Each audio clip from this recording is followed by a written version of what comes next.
안녕하세요. 사랑과 연대, 그리고 자립을 모색하는 존재들을 위한 독서 길잡이, 비체입니다. 이번 영상에서 소개할 책은 도서출판 삶창에서 출간된 고병권 작가님의 살아가겠다입니다. 시작하기 전 한 가지 말씀드릴 게 있어요. 이 영상은 제가 채널에 올리는 첫 영상인 만큼 사실 책 자체를 상세하게 소개하기보다는 이 책을 매개로 해서 책과는 다소 무관할 수 있는, 그러나 제가 여러분께 드리고 싶은 이야기를 전달하는 것이 주된 목적이기 때문에 혹시나 책의 내용이 궁금해서 찾아오신 분들께는 미리 양해를 구하고 싶습니다. 본론으로 들어갈게요. 빛의 서재 첫 영상에서 이 책을 소개하고 싶었던 가장 큰 이유는 책의 제목 때문이었습니다. 보시다시피 이 책의 제목은 아주 단순하면서도 강렬하죠. 살아가겠다. 여러 가지 생각을 하게 되는 한 문장입니다. 우선 책의 내용부터 간략히 소개해 드릴게요. 살아가겠다는 총 3부로 구성되어 있습니다. 삶, 사건, 사람. 세 가지 테마로 이야기를 풀어나가는데 철학에서부터 탈시설, 장애인 운동, 노동운동, 환경운동까지 아주 다양한 주제를 아우르고 있습니다. 작가는 이 책을 통해 우리에게 철학이, 독서가 어떤 의미를 가지는지 또는 가져야 하는지, 사회의 부조리에 맞서 투쟁하는 것이 어떤 것인지, 우리가 상상할 수 있는 공동체는 무엇인지 등에 대해 이야기합니다. 사회적 정상성을 강요하는 이 세상에서 완전하고 안정되게 산다는 것은 결코 쉬운 일이 아니겠죠. 정상성에 부합하지 않는 존재들은 어긋나고 불화하고 위험 요소로 낙인 찍히며 때로는 그들의 실존 자체를 부정당하거나 위협받기도 하죠. 그래서 많은 소수자와 사회적 약자들이 삶과 죽음의 문턱에서 힘겨운 싸움을 하며 하루하루를 살아가게 됩니다. 그리고 불행하게도 적지 않은 이들이 우리 곁을 영원히 떠나곤 하지요. 그런 우리에게 살아가겠다라는 선언은 쉽게 내뱉을 수 없는 말인지도 모릅니다. 어떻게 살아가겠다 말할 수 있을까요? 슬픔과 분노와 절망이 가득한 세상을 등지지 않고 그 모든 것들에도 불구하고 살아가야만 하는 이유가 우리에게 있을까요?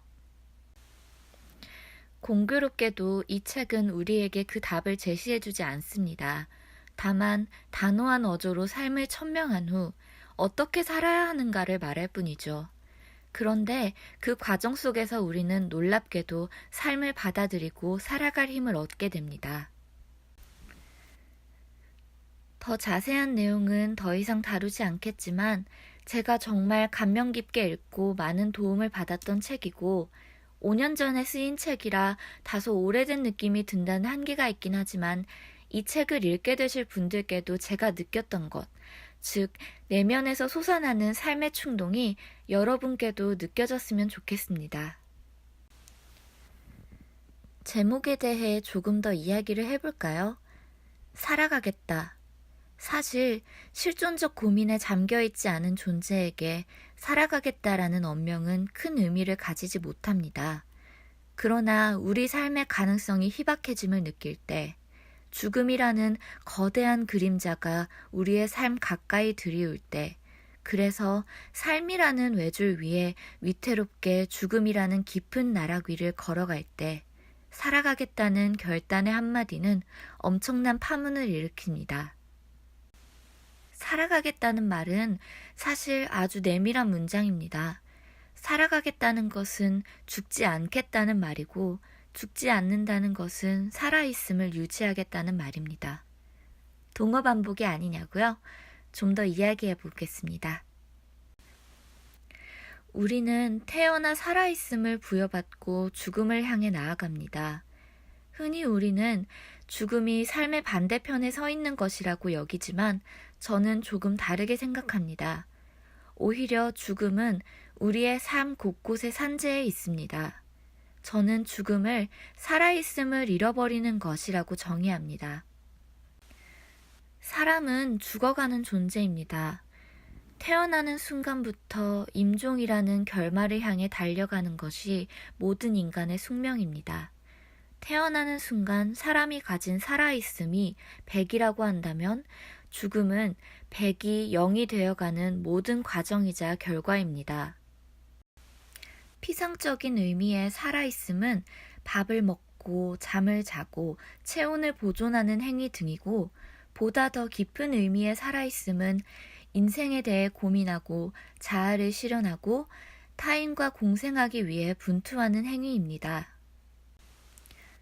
때문에 어떤 이들은 생체적으로는 살아있으면서도 실질적으로는 죽어있는 상태에 가깝게 존재하기도 하는데, 곡기를 끊거나 잠을 자지 않는 것, 인생에 대한 아무런 의지도 없이 수동적인 삶을 사는 것을 예로 들 수 있습니다. 결국 이런 의미로서의 죽음이란 인간이 얼마나 살아있는가를 가늠하는 지표와 같습니다. 이 지표를 통해 우리는 우리 자신이 삶을 얼마나 사랑하고 충실히 살아가고 있는지를 돌아볼 수 있으며 어떻게 살아가야 하는지에 대한 고민을 할 수 있게 되죠. 그러므로 살아가겠다는 선언은 하루하루 상실해가는 살아있음을 최소화하겠다는 선언이자 하루하루 침범해오는 죽음으로부터 저항하겠다는 선언이며, 즉, 온 신체와 정신의 작용에 충실하며 삶을 삶답게 만들어가겠다는 강한 의지의 표명이 되는 것입니다. 어쩌면 삶의 이유나 의미 이전에 살아가겠다는 결단이 우선하는지도 모릅니다.